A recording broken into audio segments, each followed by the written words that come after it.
It's 11:47 in the morning. You've taken 3 trades today, all losers. Your account is down $340. Your trading plan says stop after 2 consecutive losses, but your finger hovers over the buy button anyway. You can feel it in your chest, that magnetic pull, that absolute certainty that this next trade is the one that makes it all back. You know you should close the platform. You know you should walk away. Your rational mind is screaming at you to stop. But there's another voice, louder, more urgent, and it's saying that if you don't recover this loss right now, today is ruined. The week is ruined. You're a failure. So you click. You double your usual position size, because if you're going to recover, you need to do it fast. The trade immediately moves against you. Your stomach drops. That familiar nausea washes over you. The one that feels like you're standing on the edge of a cliff and the ground just started crumbling beneath your feet. You tell yourself you'll close it if it hits your stop. But when the price touches your stop loss level, you don't close. You can't take another loss. Not after 3 in a row.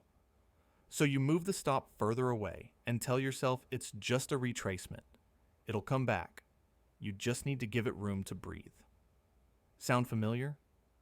By market close, you're down over $1,000. You stare at the screen, feeling hollow, exhausted, ashamed. You promise yourself, again, that tomorrow will be different, that you'll follow your rules, that you'll never do this again. How many times have you made that promise? How many times have you sat exactly where you're sitting right now, looking at a blown trading day, wondering why you keep doing this to yourself? Here's what most traders don't realize. Those weren't 5 separate mistakes you just made. Revenge trading after losses, sizing up out of desperation, abandoning your plan mid-session, refusing to take your stop, overtrading your way deeper into a hole. They feel like different problems, like a checklist of errors you need to individually fix. But they're not.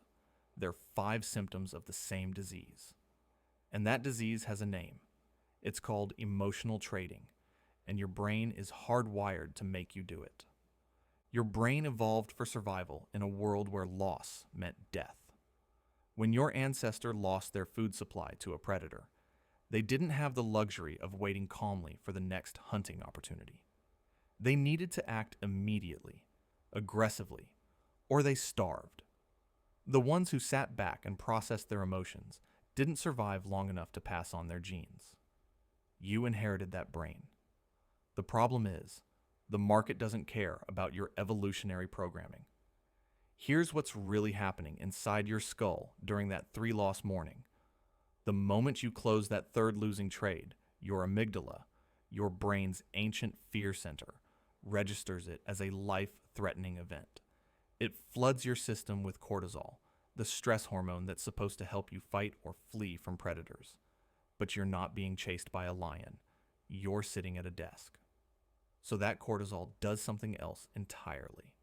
It shuts down your prefrontal cortex, the part of your brain responsible for rational decision-making, impulse control, and long-term thinking.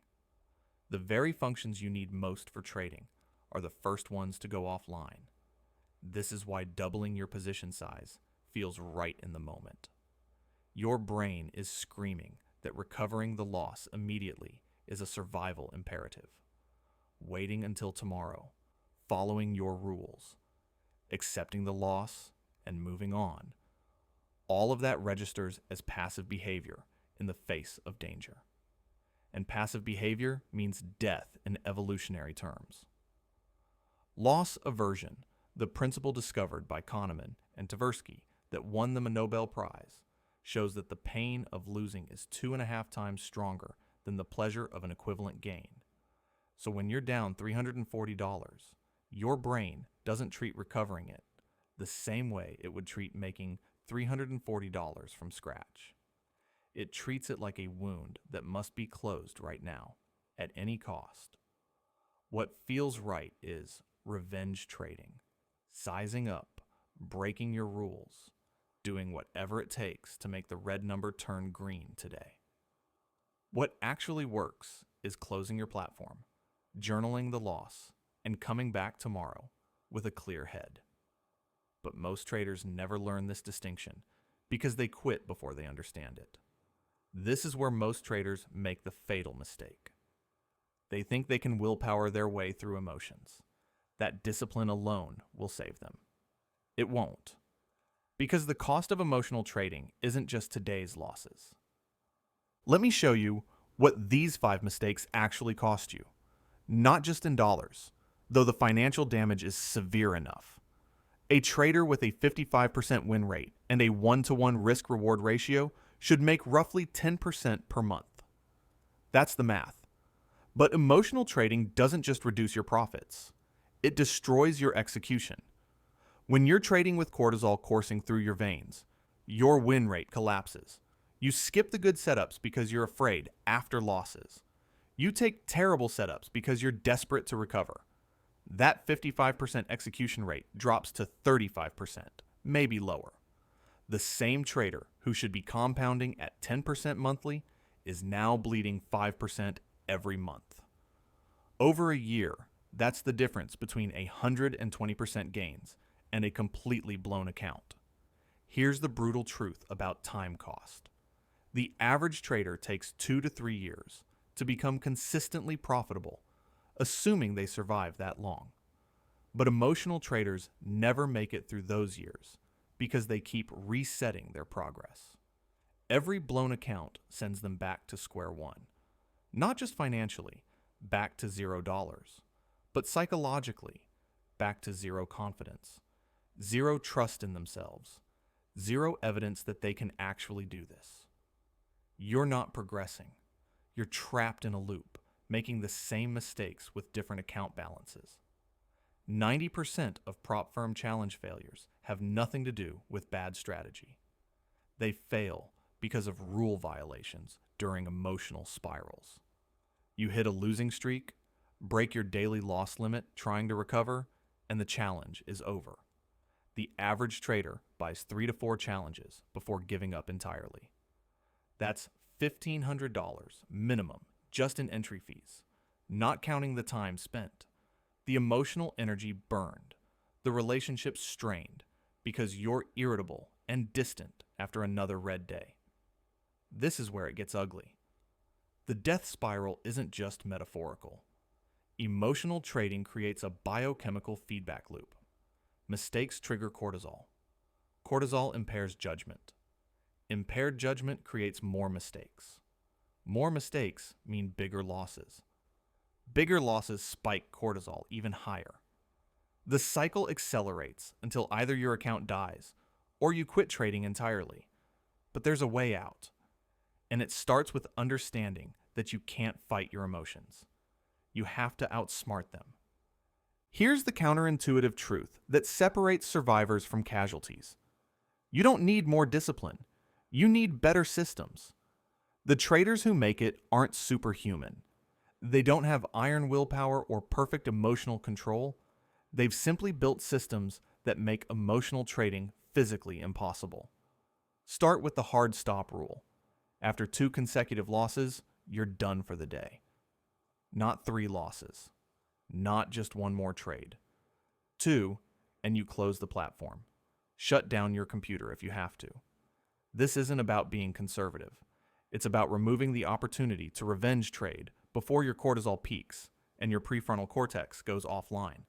The decision is made before emotion enters the equation. Second, risk exactly 1% per trade. Every single trade. Winners, losers, recovery attempts, all 1%. Never increase position size after a loss. Ever. This rule saves you because it removes decision-making at the exact moment when your judgment is most compromised. Your brain will scream that bigger size means faster recovery. The math says bigger size means faster account death. Third, make your trading plan the night before, never during market hours. When the market opens, you're an executor, not a strategist. Plans made without cortisol are always superior to plans made mid-panic. Professional traders know this. They separate planning from execution because mixing the two is how accounts die.